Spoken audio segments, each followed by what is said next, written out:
আসসালামু আলাইকুম, সবাই কেমন আছেন? আমি তো অনেক ভালো আছি, কারণ হচ্ছে যে আজকে আমার বার্থডে। তো এটা হচ্ছে আমার মেয়ে আর ছেলে এবং আমার হাজব্যান্ডকে নিয়ে ঘুরতে যাওয়ার সময় একটা ছবি তুলেছিলাম। তো এটা কালকে রাতের, মানে আজকে রাতের গতকাল রাতে যে ঠিক 12টার সময় আমার হাজব্যান্ড ফেসবুকে পোস্ট দিয়েছিল তার ফেসবুকে আর কি পেজে। আর হচ্ছে যে ঠিক 12টা 1 মিনিটে সে আমাকে কল দিয়েছিল। তো কিছুক্ষণের মাঝেই সে আমাকে কল দিবে। আমি ভিডিওটা অন করেছিলাম কারণ আমি জানতাম সে এই মুহূর্তে আমাকে কল দিবে, কারণ সে থানায় ছিল, আমি বাসায় ছিলাম। ওই সময়ে নাইট ডিউটি ছিল, যার কারণে তার থানায় যেতে হয়েছিল। এই তো কল চলে এসেছে আমার হাজব্যান্ডের। এখন আপনারা কল শুনেন ভয়েসটা।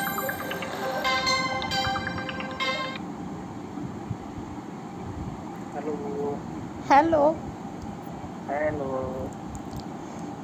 হ্যাঁ বলো। শুভ জন্মদিন আমার প্রিয়তমা। এভাবে বললে লজ্জা লাগে না? বলো। খালি খালি বললাম। একটু মিষ্টি খাইয়া ফেলো, একটু করে ফেলো। আমি মিষ্টি খাইয়া ফেলছি। আবার পক্ষ দিয়ে খাওয়া এখন একটা। ভালো বলছো। আসবা কখন? আইসে বলবো, এই স্যার আসছে তো, লোকজন নিয়ে স্কুলে আসামে নিয়েছিল, আসে করতাম। গতকালকের আপনাদেরকে কিছু ঘটনা বলি। মানে পরশুদিন থেকে সে লেগেছে যে কেক আনবে। তো আমি বলেছি আগেই যে কেন্দুয়াতে কেক আমার মোটেও ভালো লাগে না। বেকারি কেকগুলো খুবই প্রচণ্ড শক্ত হয় এবং ক্রিমগুলো খুবই বাজে হয়, যেগুলো আমি খেতে পারি না মোটেও। আমার কেকের দরকার নাই, কিন্তু আমার হাজব্যান্ড যে কোনোভাবে কেক আনবেই। জন্মদিন মানে কেক কাটতে হবে। এখন সে হচ্ছে রসের মিষ্টি থেকে অর্ডার দিয়ে কেক নিয়ে আসছে আজকে। কিন্তু আমি আজকে তাকে বলেছিলাম যে দেখো, তুমি যেরকম শুরু করেছো 3 দিন আগে থেকে, তুমি হচ্ছে আমার হাজব্যান্ডের মতো থাকো, বয়ফ্রেন্ড হওয়ার চেষ্টা করো না। এগুলো করে বয়ফ্রেন্ডরা। কেক তো নিয়ে আসলো, কিন্তু গিফট কোথায়? কিন্তু গিফট তো আমি গত মাসে পেয়ে গিয়েছিলাম। আমাকে নতুন ফোন কিনে দিয়েছিল, কিন্তু সে এটা ভুলে গিয়েছিল যে আমাকে নতুন ফোন কিনে দিয়েছে বার্থডে অগ্রিম গিফট হিসাবে। এখন তুমি আমার বলো, আমার গিফট কই বলো। না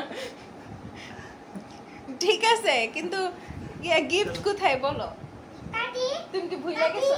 দাঁড়াও আরে দাঁড়াও, কথা বলে নেই, চাকুটা রাখো না। তো তুমি যে আমাকে মোবাইলটা দিছিলা গত মাসে দিয়া, কি বলছিলে এটা ভুলে গেছো? এটা ভুলে গেছো? সেটাই তো, আমি তো তাই বলতেছি। তাহলে বলো না কেন? আমি কি এত খারাপ যে আমি তোমার থেকে জোর করে নিবো? বলো। হ্যাঁ, তোমার জন্য ভরে থাকা ভালো লাগা মুখরিত হবে দিন কালে আগামীর সম্ভাবনা। এই দিনে পৃথিবীতে শেষ শুভেচ্ছা তোমার, তাই অনাগত ক্ষণ হোক আরো সুন্দর উৎসব দিন কামনা। আর জন্মদিন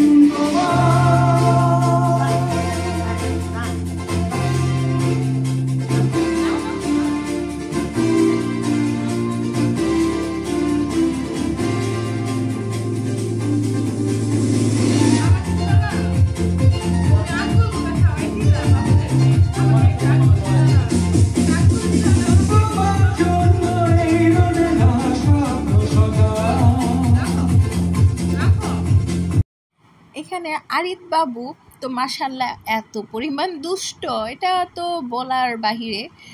কিন্তু আমার মেয়েটাও, সে হচ্ছে চকলেটগুলো খাচ্ছিল কেকের। ও তো এখন অনেক ছোট, তো কেক খেতে পারে না। আর এদিক দিয়ে আমার হাজব্যান্ড খালি আমাকে কিছুক্ষণ পর কেক খাওয়াই দিতেছে আর হ্যাপি বার্থডে বলতেছে। আমার কি লজ্জা লাগে না? আপনারাই বলেন, বারবার হ্যাপি বার্থডে শুনলে এত মানে বুড়ি হয়ে গেছি তারপরেও। আর হচ্ছে আরিদ একটু রাগ করছিল এবং সাউন্ড বক্সে গান ছাড়ছিল, তো যার কারণে সে একটু পরপর দেখছিল যে গানটা পাল্টে দিচ্ছিল। তো মাশাল্লাহ আমাদের 4 জনের সংসার। আপনারা সবাই দোয়া করবেন যেন এভাবে হাসি খুশিতে সারাটা জীবন কাটাতে পারি। আল্লাহ হাফেজ।